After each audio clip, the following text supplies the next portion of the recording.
तो इस मन की आदत बकवाद करने की है, क्योंकि ये काल का एजेंट है, ये शुभ नहीं कर सकता, अशुभ करवाता है। तो अब आत्मा रो रही है।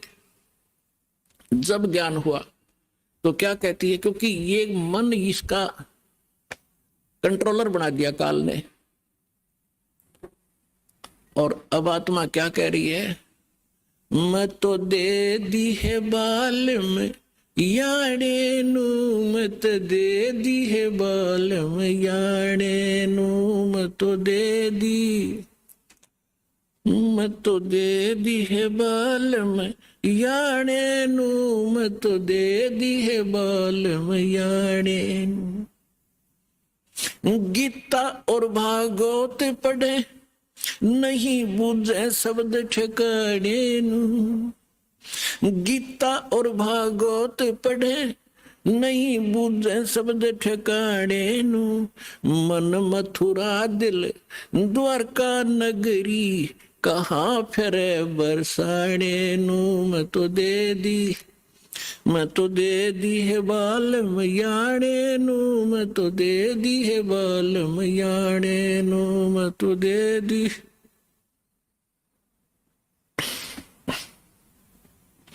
जब फुरमान धनी का आवे को राखे घर जाने नू, जब फुरमान धनी का आवे को राखे घर जाने नू, जा सतगुरु का शरणा लीजे जो मेटे जम तलबाने नू, जा सतगुरु का शरणा लीजे जो मेटे जम तलबाने नू, मैं तो दे दी, मैं तो दे दी है बाल में याणे नू, मैं तो दे दी है बाल में याणे। उत्तर दक्षिण पूरब पश्चिम फिरदा दाने दाने नू, उत्तर दक्षिण पूरब पश्चिम फिरदा दाने दाने नू, सर्व कला सतगुरु साहेब की हरि आए हरि आने नू, सर्व कला सतगुरु साहेब की हरि आए हरि आने नू, मैं तो दे दी है बालम याने नू, मैं तो दे दी है बालम याने नू। जम किंकर का राज कठिन है ये नहीं छोड़ राजा राणे नू, जम किंकर का राज कठिन है नहीं छोड़ राजा राणे नू, या दुनिया दा जीवन झूठा तुम भूल गए मर जाने नू, या दुनिया दा जीवन झूठा तुम भूल गए मर जाने नू, मैं तो दे दी, मैं तो दे दी है बालम याणे नू, मैं तो दे दी है बालम याणे नू। शील संतोष विवेक विचारो ये दूर करो जुल्माने नू, शील संतोष विवेक विचारो दूर करो जुल्माने नू, ज्ञान दराज ध्यान दी तुरिया कोई जाने पान रसाने नू, मैं तो दे दी है बालम याणे नू, मैं तो दे दी बालम याणे नू। महल कपट सतगुरु ने खोले अमी महारस खाने नू, महल कपाट सतगुरु ने खोले अमी महारस खाने नू, गरीब दास सुन भंवर उड़ावे गगन मंडल रम जाने नू, मैं तो दे दी याने नू, मैं तो दे दी है बालम याने। अब क्या बताते हैं आदरणीय गरीबदास साहिब जी परमात्मा से प्राप्त ज्ञान को हमारे लिए कैसे सुना रहे हैं, कैसे बताया उन्होंने। आत्मा कह रही है जब ज्ञान हो गया तो गरीबदास जी कहते हैं मैं तो दे दी बालम याणे नू, याना माने बालक, बालक बुद्धि का व्यक्ति अनजान, बिल्कुल छोटी बुद्धि का, जैसे बालक की बुद्धि जिस सत्र की होती है, तो हमारे ऋषि महर्षियों की इस सत्र की बुद्धि थी, क्योंकि ये सब काल के अधीन थे। तो क्या बताते हैं, गीता और भागवत पढ़े ना बुझे शब्द ठिकाने नु। गीता और भागवत पढ़े नहीं बुझे शब्द ठिकाने नो। मन मथुरा दिल द्वारका नगरी, कहाँ फिरे बरसाने नु। अब क्या बताना चाहते हैं कि गीता खूब पढ़े, गीता के मर्मज कवावे, भागवत की कथा 7-7 दिन सुनावे। उस कथा के कहने से मोक्ष होगा, गीता के पढ़कर सुनाने से मोक्ष नहीं होगा। उसके अंदर जो मूल मंत्र लिखा है उसकी साधना करने से मोक्ष होगा। अब गीता और भागवत पढ़े न बुझे शब्द ठिकाने नु, यानी जो सही मंत्र है, गीता श्रीमद् भगवद गीता में ओनली 1 मंत्र है जो ब्रह्म साधना का है। 8वें अध्याय के 13वें श्लोक में गीता ज्ञानदाता ये ब्रह्म है, सरपुरुष ये काल है, ज्योति निरंजन 21 ब्रह्मांड का प्रभु, ब्रह्मा विष्णु महेश का पिता है, श्री कृष्ण जी के अंदर प्रवेश करके बोल रहा है। इसकी ये ऐसी अटपट करता है, ये कहता है 4थे अध्याय के 5वें और 9 श्लोक में कहता, अर्जुन तेरे और मेरे बहुत जन्म हो चुके हैं, तू नहीं जानता मैं जानता हूं, और मेरे जन्म और कर्म अलौकिक हैं, अद्भुत है। तो ये सामने नहीं आता, इसने कसम खा रखी है, प्रतिज्ञा कर रखी है, मैं कभी किसी को अपने ओरिजिनल रूप में दर्शन नहीं दूंगा। तो ये क्या करता है, किसी में प्रवेश करके प्रेत की तरह जो कुछ करना करवाना उससे करवा जाता है और पाप उसके सिर पर धर देता है। तो यहां क्या कह रहा है वो, तो गीता अध्याय नंबर 8 के श्लोक नंबर 13 में कहा कि मेरा एक ओम अक्षर है, ओम इति एकाक्षरम ब्रह्म विहारण माम अनुस्मरण, और ये प्रियति तदन देहम सयाति परमाम गतिम, मेरा केवल एक ओम मंत्र है, नथिंग एल्स। और जो इस ओम नाम के जाप का अंतिम सांस तक, शरीर छोड़ने तक सिमरण करता हुआ, छोड़ता हुआ भी सिमरण करता हुआ जाता है, तो ओम से मिलने वाली परम गति यानी ब्रह्मलोक की प्राप्ति कर सकता है।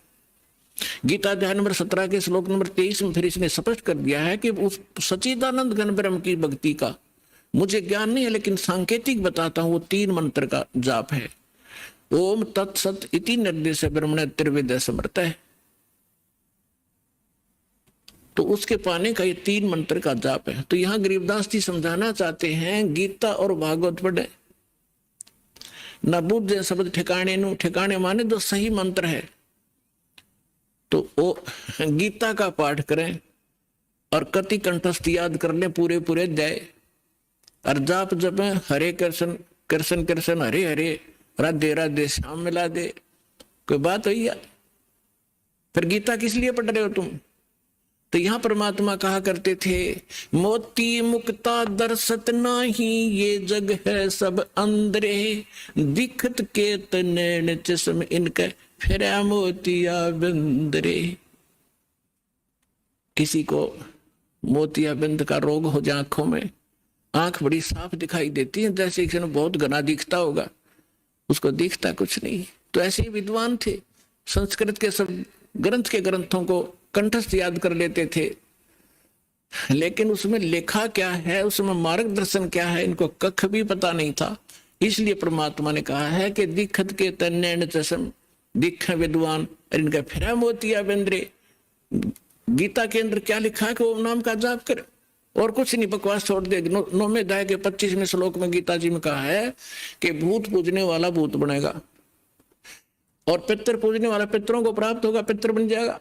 देवताओं का पूजने वाला देवताओं के लोक में जाएगा, उनका नौकर लगेगा, और मेरा पुजारी मुझे प्राप्त होगा।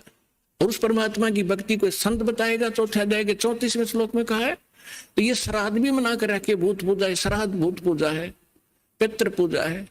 अरे ये हमारे देवता, ये गुरु हमारे यही करवा रहे हमारे से, सारे भूत पूज के भूता बनवा दिए।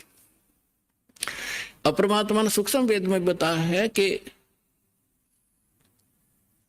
राम रमय सो राम है, देव रमय सो देव, और भूत रमय सो भूत है, सुनो सकल सुरभेव। और ये हमें ये साधना करवा के हमारे पूर्वजों को मिट्टी में मिला दिया, अब क्या बताना चाहते हैं कि गीता और भागवत पढ़े न बुझ शब्द ठिकाने नु, और मन मथुरा दिल द्वारका नगरी कहाँ फिर बरसाने नु। देख कांडले द्वार रखे हमारे से। क्या कहते हैं, मथुरा में किस लिए जाते हो कि भगवान श्री कृष्ण की यहाँ रज चरण की रज डली हुई थी और वहां जाने से मोक्ष होगा। गोवर्धन पर्वत को परमात्मा ने उठाया था, उसकी परिक्रमा करो गिरिराज की, मोक्ष हो जाएगा। भले आदमियों पर ये सोचो कि गोवर्धन गिरिराज को किस लिए उठाया था श्री कृष्ण जी ने। वो श्री कृष्ण जी ने कहा था इन देवताओं की पूजा छोड़ दो, एक भगवान की भक्ति करो, जैसा श्री कृष्ण जी को ज्ञान था। और फिर इवन देवताओं के राजा इंद्र की भक्ति भी बंद करवा दी, उसकी कढ़ाई कराया करते हुआ बंद करवा दी। इंद्र को क्रोध हुआ, ब्रज को डबोना चाहा, तब परमात्मा को याद करके, क्योंकि रामकृष्ण सतगुरु सहजादे कबीर भगवान के बच्चे हैं ये भी, और हमसे ज्यादा शक्तिशाली हैं, बड़े भक्ति युक्त, तभी तो उच्च पद को प्राप्त है। तो परमात्मा इनकी भी मदद करता जब ये हृदय से पुकारते हैं। और परमात्मा यही चाहते हैं कि ये जो आन उपासना हटे। तो श्री कृष्ण जी ने वो इसलिए गिरिराज उठाया था कि आन उपासना देवी देवताओं की भक्ति बंद कर दो। और ये हमारे गुरु ये फिर वही करवाने लग रहे जो श्री कृष्ण जी बना किया करते थे, खा के इनको ज्ञान। अब श्री कृष्ण जी उस मथुरा ने छोड़कर द्वारका में गए थे। अगर वही पवित्र धरती होती और वहीं से मोक्ष होता तो वो द्वारका क्यों गए। तो गरीबदास सूक्ष्म वेद में कहा है कि भूमि भरोसा डूब है और कल्पत है त्यों देव। इस भूमि के जो आधार से आप ये मान बैठे हो कि मथुरा में जाने से और जीव का कल्याण होगा या काशी में ही मोक्ष प्राप्त होता है, या भूल है आपकी। क्या बताना चाहते हैं कि मुक्ति खेत मथुरापुरी, वह कीन्या कृष्ण कलोल, और कंस केसी चाणूर से वह फिरते डामाडोल। कर्म प्रधान है, जैसे कर्म करोगे चाहे मथुरा में करो चाहे काशी में करो, कर्म का फल मिलेगा, धरती कुछ लाभ नहीं देगी। क्या संदेश क्या दिया है यहाँ इस सेंटेंस में, समृतवाणी में, कि यदि आप मथुरा को मोक्ष अक्षेत्र मानते हो, और किस लिए कि वहां श्री कृष्ण जी किलोल किया करते थे, घूमा फिरा करते थे, रास करते थे।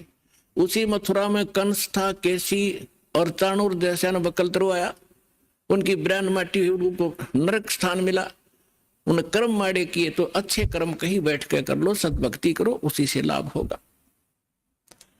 और फिर क्या डले डुआ रखे हैं कि बरसाना में जाएंगे, बरसाने में नहीं गए तो अधूरी भक्ति रहेगी वहां की। क्यों? क्योंकि राधा जी बरसाने की लड़की थी और श्री कृष्ण जी की प्रेमिका थी। अब वहां के लोग, जो बरसाना के लोग इतने भ्रमित हैं, वो क्या कहते हैं, एक दूसरे को राम राम भी नहीं बोलते। वो क्या कहते हैं, जैसे सुबह सुबह या कभी भी मिलते हैं आपस में, हम कोई राम राम कहता, कोई सत्साई बोलते हैं, तो वो कहते हैं राधे राधे। तो सामने वाला कहेगा अखा बेटा राधे राधे, और राम भी भूल गए, और राधे उस काम की लड़की ने पूजन लाए गए। देख कहाँ डले डुबा दिए, राधे राधे श्याम मिला दे। वो बरसाना में सिफारिश लुआन जाओ राधे की कि कृष्ण से मिला दे, कृष्ण ने मिलकर के कला टूट जाएगा, वो आप जन्म मृत्यु के अंदर। तो पुण्यात्माओं, इस काल के दूतों ने यो 9 मन सूत उलझा रखा है अज्ञान का। ऋषदास की ड्यूटी ला दी परमात्मा ने साची कहने की। एक बार तो सबको दुख होता, पर बाद में आनंद बहुत आता है। पुण्यात्माओं, ये अन्य जितने भी ऋषि महर्षि आप देखते हो, संत, ये वही बातें कहते हैं, वही ज्ञान बताते हैं जो जनता को स्वीकार्य है। जैसे आप बहुत से संतों के बारे में सुनते हो, आसाराम जी जैसे क्या कहते हैं, 7-8 मंत्र बता देते हैं, जो तुमने अच्छा लगे वो सुन लो। वो गुरु हैं। कमाल की बात कर दिया, जैसे कि डॉक्टर के पास कोई मरीज जाता है और उसके आगे 7-8 प्रकार के कैप्सूल डाल दे कि उठा ले तुम सा तुझे पसंद हो, रोग कट जाएगा। खाक डॉक्टर है वो। डॉक्टर से ये बताएगा ये टेबलेट है, इस समय लेनी है और ये इसके परहेज हैं और ऐसे ऐसे, वो डॉक्टर होता है। तो इस प्रकार हमारे धर्म गुरुओं ने हमारे इस भक्ति मार्ग का बैठा दिया। अपनात्मा जैसे एक हमारे यहाँ भी वो एक वर्द है, 60 साल वर्ष का था, सन 2000 की बात है। हम यात्रा पर गए थे परमात्मा के वो मगर देखने के लिए बच्चों को, क्योंकि उसमें थोड़ी संगत थी। इनको दिखाकर काशी में लहर तारा तालाब दिखाया, इनको ये दृढ़ हुए, फिर उन्होंने लाखों को दृढ़ कर दिया कि सचमुच हम देख कर आए हैं। बाकी वहां जाना सिर्फ मोक्ष नहीं, लेकिन अपना तीर्थ स्थल, अपना विश्वास दृढ़ करने के लिए हम गए थे। तो रास्ते में एक्सीडेंट हो गया किसी कारण से, जिस बस में वो बूढ़ा बैठा था उसकी टांग फ्रैक्चर होगी। यहाँ किसी डॉक्टर को दिखाया, वो यहाँ पुराने आश्रम में रहा करता था। उसको क्या किया, जैसे डॉक्टर ने से कह दिया हमने कि इसकी वहां पट्टी लगाया होगा, डॉक्टर कंपाउंडर ने भेज दे। और वो बूढ़ा जाते ही नौका, क्योंकि जख्म था उसके ऊपर से जो पट्टी उतार के और उसके अंदर जो जख्म बना हुआ था उसको जरा सा भी हाथ लावे और वो नौका मर गया। तो कंपाउंडर क्या करे, उसी के ऊपर ऐसे ही थोड़ी सी लगावे, दवाई लगा और पट्टी बांध जावे। रोजाना के 20 रुपये ले ले, 5-7 उसके होंगे, 2-4 5-10 डॉक्टर के होंगे उसमें से। तो 1 महीना हो गया, दर्द ज्यों का त्यों चिल्लावा बूढ़ा। तो एक ऐसे ही कोई हमारा उसमें एक सेवक रहता था, उसका मित्र एक डॉक्टर था, वो चला गया। उसने पहले भी देखा था कि बूढ़े का चोट लग गई, हाँ जी फ्रैक्चर हो गया था। उस दिन 1 हफ्ता 10 दिन के बाद उसने फिर पूछा क्या वृद्ध ठीक हो गया? तो उस भक्त ने बताया जी ठीक अभी हुआ नहीं है। तो उसने कहा चलो मैं देखता हूँ।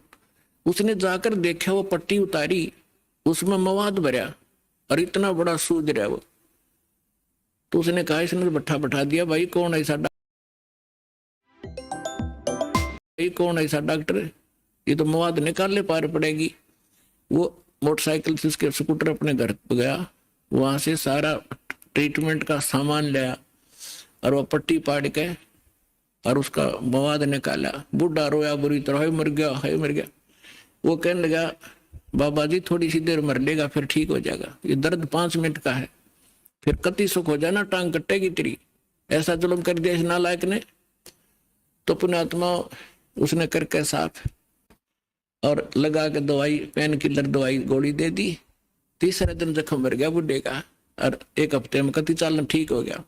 तो ये 2 नीम हकीम हैं जो ये कहते हैं कि समाज नाराज हो जाएगा, श्राद्धन मना करे हैं, देव देवता की पूजा मना करे हैं, सारे विरोधी हो जाएंगे, बेशक हो जाओ। ये तो है नीम हकीम जो केवल ने सोचा ही नाराज ना होने चाहिए, चाहे बेशक इनका नाश हो जाओ। अरदास है सर्जन, एक बार दर्द होगा लेकिन सदा का सुख हो जाएगा पूरे मानव समाज को, और इसको करके छोड़ूंगा।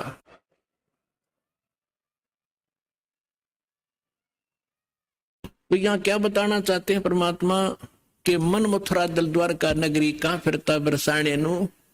इस मन से और दिल साफ करके भक्ति कर सच्चे परमात्मा की सच्ची साधना कर कहां बरसाने में भटक रहा है। फिर क्या बताते हैं कि जब फरमान धनी का आवे को राखे घर जाने नु, जा सतगुरु का शरणा लीजे जो मेटे जम तल बाणे नु। मैं तो दे दी है बालम याने नु, मैं तो दे दी है बालम याने। अब क्या बताया है गरीबदास साहिब जी ने कि जिस समय आपके प्रारब्ध में आपके किस्मतानुसार जब आपकी मृत्यु आगी और यम के दूत आपको लेने आएंगे तो कोई नहीं रोक सकता उसको। मासा घटे न तिल बधे विद ना लिखे जो लेख। तो कैसे अब यहाँ क्या बताना चाहते हैं कि यदि आपकी मृत्यु का समय आ गया और चाहे आप 30 वर्ष 40 वर्ष 50 वर्ष के हो, 10 वर्ष के हो, 2 वर्ष के हो, 4 वर्ष के हो, तो आपकी मृत्यु होगी ही होगी। फिर क्या बताते हैं कि जा सतगुरु का शरणा लीजिए जो मिटे जम तलबाने नू। तलबाना माने जैसे सम्मन आते हैं कोर्ट से और उस उच्च कोर्ट से या राष्ट्रपति से उसका सटे मिल जाता है तो वो सम्मन वापस हो जाते हैं। तो यहां क्या बताना चाहते हैं कि जब फुरमान धनी का आया, आदेश आ गया, यहां जो विधाता ने विधान बना रखा है, तो को रखे घर जाने नो और जा सतगुरु का शरणा लीजिए मिट जम तलबाने नो। धर्मराज दरबार में देई कबीर तलाक, मेरे भूले चुके हंस को तू पकड़िए मत कजाक। बोले पुरुष कबीर से धर्मराज कर जोड़े, तुमरे हंस को पकड़ो नहीं मुझे 2 ही लाख करोड़े। फिर क्या बताते हैं, धर्मराज ने फिर विनती की, प्रभु हे परमेश्वर, यहाँ का एक विधान है इस हमारे लोक का कि जैसा कर्म जिसने किया है वो दोनों भोगने पड़ेंगे, पुण्य भी और पाप भी। तो वो तो मैंने दंड देना पड़ेगा, उसका कोई समाधान बताओ।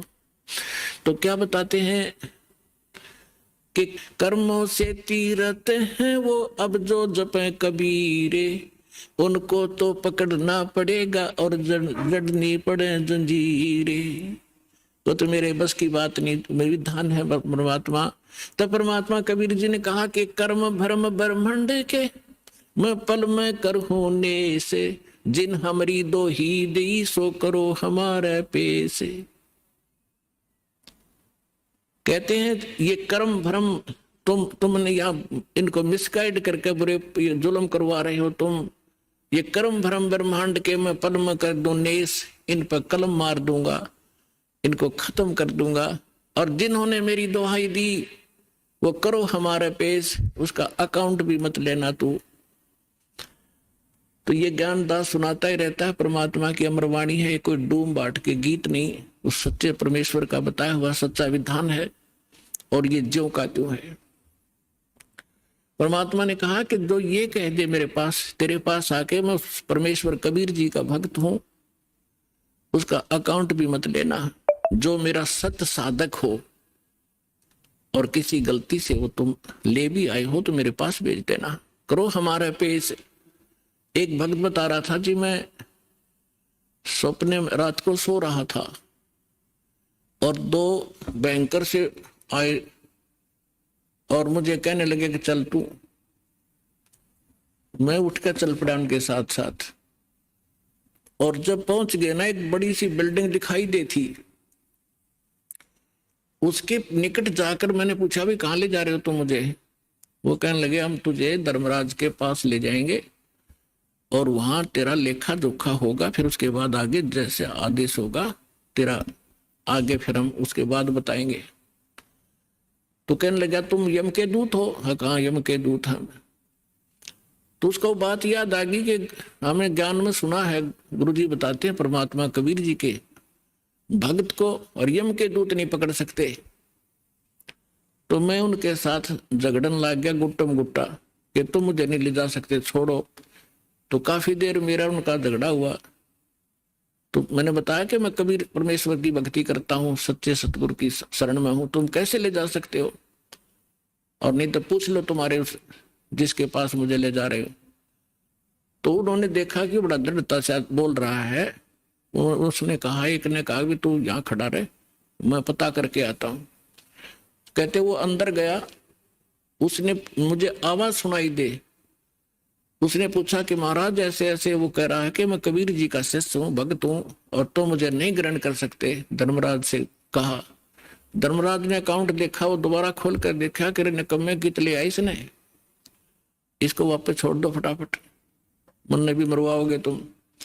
तो तभी वापस आया और कहने लगा अरे छोड़, इसने बला ने ऊपर तो पटक दिया मैं और न्यू आऊ जैसे गोते खाता हुआ, झटके लगता हुआ, और एकदम बॉडी में प्रवेश किया।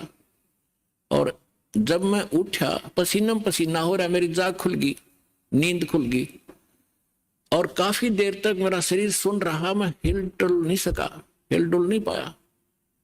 यदि मुझे ऐसी स्थिति मेरे शरीर की ना होती तो मैं सपना मानता इसको। तो उस दिन के बाद कह रहा कि और गणा दृढ़ विश्वास हो गया परमात्मा पे। तो यहाँ गरीबदास जी उसी परमात्मा की समर्थता बता रहे हैं कि जब फरमान धनी का आवे, को राखे घर जाने नू, कौन बचाओ वहां जाने से, और जा सतगुरु का शरणा लीजे, मेट जमतल बाणे नू, मैं तो दे दी बालम याने नू, मैं तो दे दिए बालम याने। उत्तर दक्षिण पूरब पश्चिम तो फिरता दाने दाने नू। इस समर्थ की शरण में आने से आपको इतनी बरकत देगा यू भगवान, थोड़े काम में घना सुख, घना फायदा होगा। और आप उल्ट साधना करते हो, गलत साधना कर करके, और अपना कर्म बिगाड़ लिए, भक्ति नाश कर ली। जिस साधना से आपको आप कर रहे हो, इससे आपको कोई बेनिफिट होने वाला नहीं है। यहाँ क्या बताते हैं, उत्तर दक्षिण पूरब पश्चिम फिरदा दाने दाने नू, सर्व कला सतगुरु साहेब की, हरि आए हरि आने नू।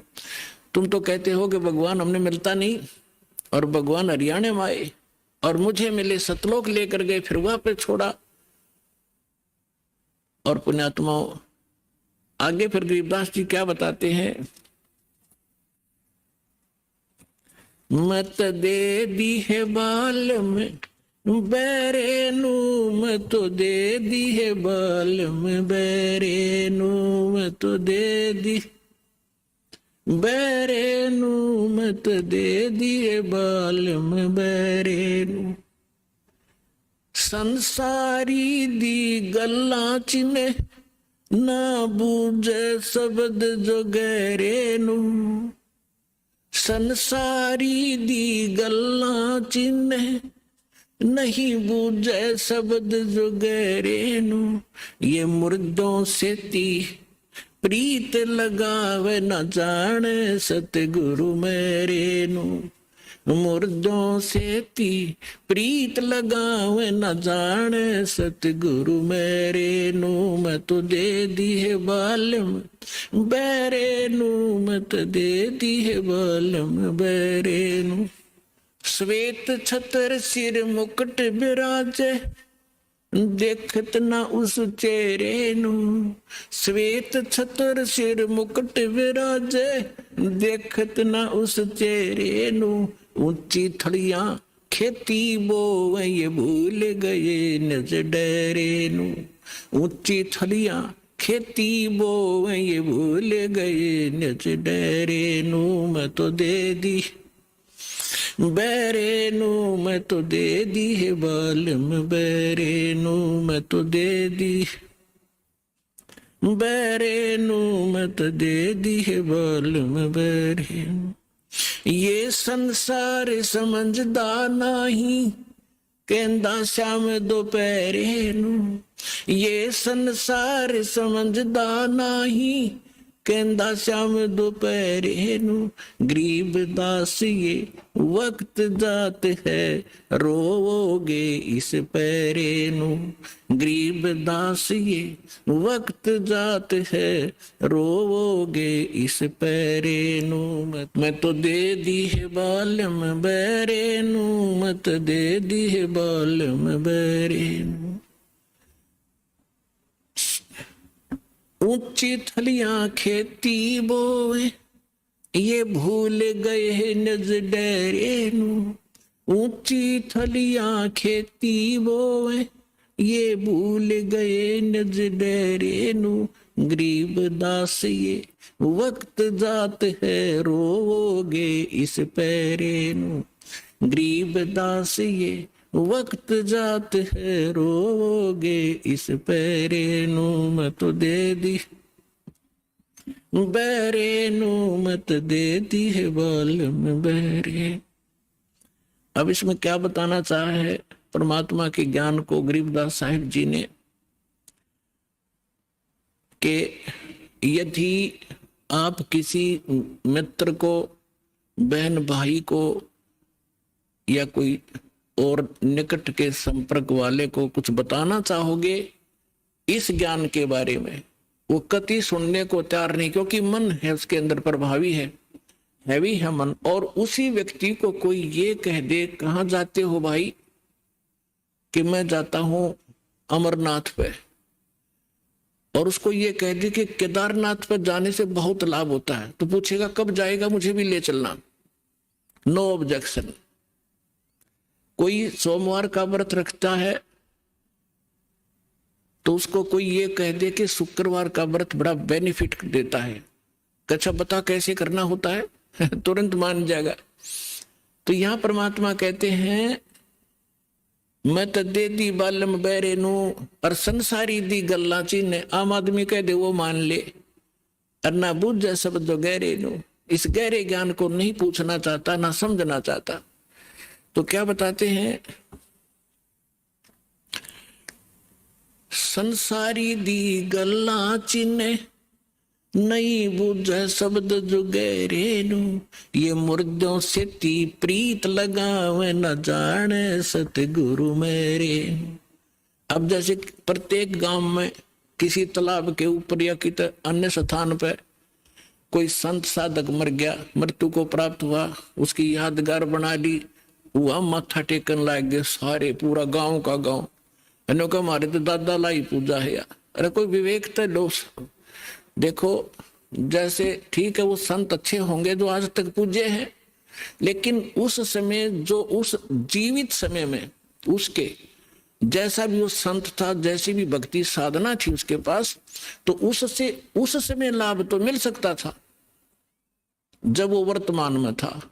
अब तो वैसे उसकी महिमा वैसे ठीक आदर करते रहो, लेकिन मोक्ष कति नहीं, लाभ नहीं मिलेगा। जैसे कोई डॉक्टर है, वैद्य है, और वो बहुत अच्छा वैद्य था और खूब अच्छी दवाई देता था, रोग नाश कर देता था, ठीक है, तो उस समय जो उसके संपर्क में आए तो उनका वो लाभ मिला। उसकी मृत्यु होगी, मृत्यु के बाद उसकी यादगार बना दी, और वहां फिर अब कोई जावे उस वैद्य से ये कहने कि वैद्य जी मेरा मलेरिया हो गया, दवाई बताइयो, वह वैद्य की मूर्ति वह दवा काम नहीं कर सकती जो ओरिजिनल जीवित कराया करता था। तो यह भूल मारा ईब तो ही लाग रही थी, अब मिटेगी। तो क्या कहते हैं, मुर्दों से ती प्रीत लगावे, ना बूझे शब्द जो गहरे नू, मुर्दों से ती प्रीत लगावे, ना जाने सतगुरु मेरे नू, मैं तो दे दी है बालम बैरे नू, मैं तो दे दी है बालम बैरे नू। फिर क्या बताते हैं, श्वेत छतर सिर मुकुट विराजे, निराकार निराकार का ढोल पीट रखा था। कहते उस सफेद अरस कुर्स पर सफेद गुमट है, जहां सतगुरु, जहां परमात्मा का डेरा, वह एक बहुत बड़ा सुंदर महल है परमात्मा का, उस बहुत सुंदर गुमज टाइप है, उसके अंदर परमात्मा विराजमान है, सिंहासन के ऊपर सिर पे मुकुट है, और ऊपर श्वेत छत्र परमात्मा के तना हुआ है। श्वेत छत्र सिर मुकुट विराजे, देखत ना उस चेहरे नू, श्वेत छत्र सिर मुकुट विराजे, देखत ना उस चेहरे नू, ऊंची थलियां खेती बो ये भूल गए निज डेरे, ऊंची थलियां खेती बो ये भूल गए निज डेरे। अब क्या बताना चाहते हैं कि परमात्मा साकार है, मनुष्य सदृश्य है, सभी सदग्रंथों से दास ने प्रमाणित कर दिया आपके समक्ष। और जिन महापुरुषों ने भगवान मिले, सचखंड लेकर गए अपने निज स्थान पर, फिर उनको वापस छोड़ा, उन्होंने अपनी अमृतवाणी में एफिडेविट दे रखा है कौन है भगवान, कहाँ रहता है, कैसी सूरत है और क्या नाम है उसका। तो इन सभी प्रमाणों से आपको सिद्ध हो जाएगा कि कौन है भगवान और कैसी लीला करता है वो मालिक। तो यहाँ क्या बताते हैं कि आप जी जो साधना कर रहे हो अन्य देवी देवताओं की, पूर्ण परमात्मा की भक्ति ना करके किसी भी ब्रह्म की, पर सरपुरुष की, अक्षर पुरुष की, ब्रह्मा विष्णु महेश की, या दुर्गा या निरंजन की। तो ये तो ऐसी साधना है जैसे कोई किसान ऊंचे स्थान पर, थली पर, पहले वर्षा पर आधारित थे सभी मानव समाज, और उस समय गरीबदास जी ने भी किसान थे। गरीबदास जी जाट ग्रुप में, जाट जाति से थे, और अपने वहां के साथी जो किसान थे उनको भी समझाना था। इसलिए बता रहे हैं कि जो मैं भक्ति बता रहा हूं जिस भगवान की, उसकी साधना ना करके आप अन्य जो साधना कर रहे हो ऐसी है जैसे ऊंची थलियों पर, ऊंचे स्थानों पर बीज बो दिया, खेती कर ली, और जब थोड़ी बहुत वर्षा हुई तो उस थलियों का पानी एक समतल स्थल पर, डहर बोलते थे उसको, डहर, वहां आकर इकट्ठा हो जाता था, और उस स्थान को, डहर के अंदर पानी, वर्षा भी और आसपास के ऊंचे क्षेत्र का उसी में आ जाता था। और उसमें जब बोई जाती थी फसल, जैसे ऊंची थलियों पर बोई हुई तो वो होती ही नहीं थी, और डहर में बीजा हुआ 1 एकड़ में मनमाने 50 मन कनक हो जाती थी, और ऊंची थलियों पर 2 मन की भी नहीं होती थी मुश्किल से। तो क्या बताते हैं गरीबदास साहब जी, एक फॉर एग्जाम्पल बता रहे हैं कि तुम ऊंची थलियां खेती वो भूल गए निज डेरे नु। इस परम पिता परमात्मा सतपुरुष कबीर साहब की भक्ति ना करके आप अन्य देवी देवताओं की भक्ति करके ऐसी लाभ उठा रहे हो जैसे ऊंची थली पर खेती करने वाले किसान को कोई लाभ नहीं होता। और जो डहर में बीज बोता है, प्रयत्न दोनों एक जैसा ही करते हैं, तो उस डहर वाली यानी उपजाऊ जमीन में और समतल जमीन में घना लाभ होता है। तो ये समझाना चाहते हैं कि जो साधना हम बताते हैं वो तो डहर समझो। अब फिर बताते हैं,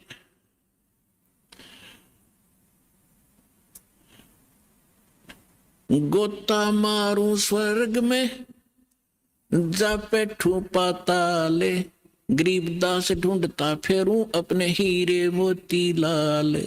चारों युग में मेरे संत पुकारे और कूक कहा हम हेल रे, हीरे माणिक मोती बरस ये जग चुगता ढेल रे।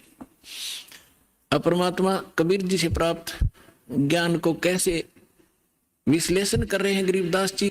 कबीर साहब बता रहे हैं कि चारों युगों में मैं आया, अच्छी आत्माओं को मिला, उनको तत्व ज्ञान और यथार्थ स्थान से परिचित करवाया, सत भक्ति से परिचित कराया, और ये चारों युग में संत पुकारे और कूक कहा हम हेल रे, हीरे माणिक मोती बरसे ये जग चुगता ढेल रे।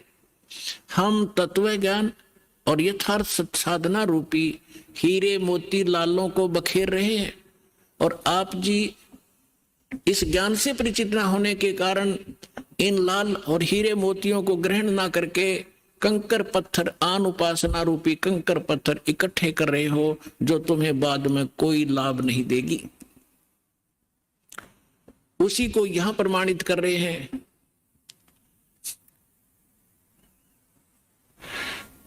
श्वेत छतर सिर मुकुट बिराजे, देखत ना उस चेहरे नु, ऊंची थरियां खेती बोवे ये भूल गए निज डेरे नु। पर भी लेन जात है दुनिया, हमरा ज्ञान किन्हे ना सुनिया। अब यहाँ एक प्रश्न है इसके अंदर कि संसारी दी गल्ला चिन्ह ना बुझे सबद गहरे नु। एक बहन आई, एक बहन ने हमारी दीक्षा ले ली थी। उस बहन की बहन जो है, उसका पति शराब बहुत पीता था, और जिस बहन ने यहाँ दीक्षा ली थी उसका भी ऐसी सतीथी थी। उसके पति ने शराब छोड़ दी थी और नाम ले लिया, और एक बिल्कुल स्वर्ग के तुल्य घर हो रहा था। तो उसकी बहन का वहां आना हो गया, जो दीक्षा किसी और से ले रखी थी, किसी दूसरे पंथ से, और साथ में दूसरी साधना भी करती थी अपनी जो परंपरागत प्रचलित। उसका पति शराब पीता था, बहुत पीटता था, कभी गली में भी खड़ी कर देता रात में शराब के नशे में। अब मैं बाहर खड़ी रहती हूँ, कुंडी लगा के भीतर पड़कर सो जाता, सवेरे उतरे शराब जब खुल कुंडी ने, इतनी दुखी हूं मैं। तो उस बहन ने कहा कि आप मेरे गुरुजी के पास चलो, वहां नाम ले लो और तेरा पति भी शराब छोड़ देगा। तो वह बहन उसके अपनी बहन के साथ हमारे पास आ गई करोथा आश्रम में। जब थोड़ी सी संगत थी, हम ऐसे बाहर बैठे सारा बैठे रहते थे, सारे 10 20 50 100 भक्त आते थे दिन में, मुश्किल से 10 20। तो मैंने पूछा बहन कहाँ से आई? तो उसने बता दिया मेरी सिस्टर है और इसका पति बहुत शराब पीता है और रोज पीता है, इसने बुरा हाल कर रखा है इसका, और नौकरी करता है, एक चवन्नी घर पर नहीं छोड़ता, सारी पी जाता है, बच्चे भी भूखे रहते हैं कई बार। तो मैंने कहा बहन फिर दीक्षा लेनी पड़ेगी आपने, भगवान फिर धीरे धीरे सद्बुद्धि देता है, परिवार के अंदर भगवान प्रवेश हो जाता है और ये पितृभूत भी प्रवेश करके वहां उत्पात मचाते रहते हैं, फिर वो भाग जाते हैं, सद्बुद्धि आती है। तो मैंने पूछा आप क्या साधना करते हो? उसने बता जी मैं ऐसे ऐसे धन धन सतगुरु अणा का नाम ले लिया, गुरु जी का ले रही हूँ 4-5 वर्ष से। तो हमने कहा बहन देखो चलो ठीक है, वहां जो तुमने नाम लिया, लेकिन अब यहाँ भक्ति, यहाँ नाम लोगे तो सब पिछली पूजा छोड़नी पड़ेगी, ना बीड़ी पीनी, ना शराब, ना पीने के लिए सहयोग देना किसी को, और ना कोई व्रत रखना। मैं कहने लगा बहन बीड़ी क्यों पीती है तू? ने बोली जी बीड़ी मैं पहले ना पिया करती, नाम लेने के बाद पीने लगी। मगा कमाल की बात है, दीक्षा लेने पीछे पाछे छोड़ दिया करे हैं कि बुराई ग्रहण थोड़ी करते हैं। तो उसने क्या बताया जी, जिस सत्संग में हमारे गांव में होता था सत्संग, हम वहां जाती थी तो वो सभी को बीड़ी वितरित करती थी प्रसाद के रूप में, एक प्लेट में डाल के, और साथ में एक माचिस और सींक रख देती थी, और न्यू क्या करती पीले पीले प्रसाद है होता है, मैं ना पिया करती पहले, पर उन्हें शिकायत दी, पीने लगी, यह बीमारी और ला ली मैंने, तो इसको तो मैं छोड़ दूंगी। फिर उसने बताया कि मैं व्रत रखती हूँ। मैं कौन सा व्रत रखती है? कि शुक्रवार का। मैं बोला बेबी बहन ये सभी जो व्रत त्यागने पड़ेंगे जो भक्ति करना चाहती है। ने बोले जी व्रत ना छोड़ू मैं। उसकी बहन कहने लगी जब तक तू कह रही थी मैं सारी बात मान लूंगी, अब तो व्रत पड़ेगी। मैंने उसे पूछा बहन इस शुक्रवार का व्रत क्यों रखती है तू, किस लिए? तो वो कहने लगी कि मैंने कथा, क्या क्रिया होती है इसमें, क्या लाभ है इससे? वह कथा सुनाती है कि एक का पति विदेश चला गया था कोई काम धंधे के लिए, ऐसी कथा है संतोषी माता के व्रत, शुक्रवार के व्रत से क्या लाभ है वो बताने लगी। और फिर उसकी काफी वर्ष हो गए थे, उसके पति ने दूर चला गया, उसका भूल पड़ गई, घर नहीं आया। संतोषी माता एक बहन को दिखाई दी उसको, जिसका पति बाहर गया हुआ था दूर देश में, और उसने बताया कि तू मेरे 16 शुक्रवार के व्रत रख ले, तेरा पति घर आ जाएगा। तो उसने 16 शुक्रवार के व्रत रखे और 16वां शुक्रवार का जो व्रत था उसका पति घर आ गया, इसलिए उसकी पूजा करती हूँ। और मैं 13 रोज आवर रोज गड़े तो गड्ढे की शुक्रवार के व्रत ने अकल की चोर। चलो उसका तो पति दूर चला गया था, उसकी तो बुला लिया उसकी संतोषी माता ने, तेरा तो डेली आवर डेली गड़े तने, और फिर भी शुक्रवार का व्रत है कल तुम्हारे अंदर। तो यहां परमात्मा कहते हैं कि संसारी दी गल्ला चीने ना बूझे सब जो गहरे नु, सच्चाई से परिचित ना होना चाहते हैं, और ऊंची थलियां खेती वो ये भूल गए निज डेरे नु। फिर क्या बताते हैं कि ये संसार समझदा ना ही कहंदा श्याम दोपहरे नु। अपने आत्माओं 67 सत्संग यहां से हुआ था।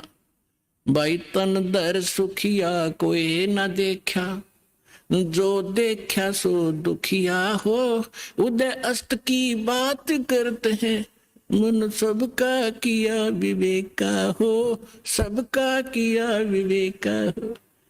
यहाँ पर कहते हैं झूठे सुख को सुख है ये मान रहा मनमोद, ये सकन से बिना काल का कुछ मुख में कुछ गोद। तो क्या बताना चाहते हैं आदरणीय गरीबदास साहिब जी के ये संसार समझदा नहीं कहंदा श्याम दोपहरे नु। जैसे एक शराब पिए पड़ा था, जेठ जून का महीना, हरियाणा क्षेत्र, पंजाब, राजस्थान, उत्तर प्रदेश, इसमें जून के अंदर एक भयंकर गर्मी गिरती है और शराब पीकर बाहर पड़ा बिल्कुल मैदान में, और उसका उसका साथी कहता है कि उठ ले भाई, बहुत दुखी है तू, मुंह में झागा रे, पसीना पसीना रेते में लेटा हुआ है, उठ तुझे छाया में लेटा देता हूं। वो शराब के नशे में कहता है छेड़ना मौजूरी है, वहां धूप में पड़ा है, रेत के अंदर पड़ा है, पसीना पसीना है, और उसको कहता छोड़ दे मौजूरी है। तो परमात्मा कहते तुमने भांग पी रखी काल की, कबीर ये माया अटपटी सब गट आनड़ी, और किस किस ने समझाऊं या कुआ भांग पड़ी। तो ऐसे हम इस दुख को सुख मान रहे हैं इस नशे के अंदर। फिर क्या बताते हैं, जैसे एक रिश्तेदार दूसरे रिश्तेदार को यानी मित्र या रिश्ते रिलेटिव को कोर्ट में मिला, कचहरियों में, और वहां मिलते ही हाथ मिलाते हैं और कहते और क्या हाल है, अकमौज हो रही है। कोर्ट में मौज का क्या काम, वहां तो घी बंधी रहती है, कोर्ट में भी मौज है। वहां गए हैं व्यक्ति को 2 मिनट में चिंता रहती है, वकील नहीं आया, गवाह नहीं आया, फलाना नहीं आया, और फिर और क्या हाल है, ठीक ठाक मौज है। कोर्ट में जाने वाले व्यक्ति को भी मौज है।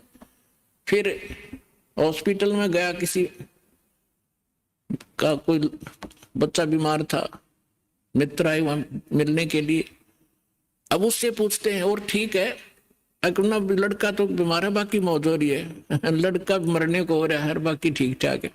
तो परमात्मा कहते हैं ये संसार समझदा नहीं, कहंदा शाम दोपहरे नो। जैसे जेठ का महीना और दोपहर के समय को, और कोई ये कहे कि ठंड सी लग रही है, तो उसने शाम देखी नहीं है। तो शाम के समय जो शीतलता होती है, तो दोपहर के समय वो धूप में जला हुआ भी ये कह रहा है कि कहंदा शाम दोपहरे नु, यानी इस दुख को तुम सुख मान रहे हो, झूठे सुख को सुख कहे ये मान रहा मन मोदे, ये सकल चबीना काल का, कुछ मुख में कुछ गोदे। फिर क्या बताते हैं परमात्मा, भाई सुरपति दुखिया भूपति दुखिया, रंग दुखी बपरीती हो, कहे कबीर और सब दुखिया, एक संत सुखी मन जीती हो, संत सुखी मन जीती हो। सुरपति देवताओं का राजा इंद्र भी दुखिया, और पूरी पृथ्वी का राजा भी दुखिया, और रंग तो स्वाभाविक दुखी, जो गरीब है वो तो दुखी है ही है।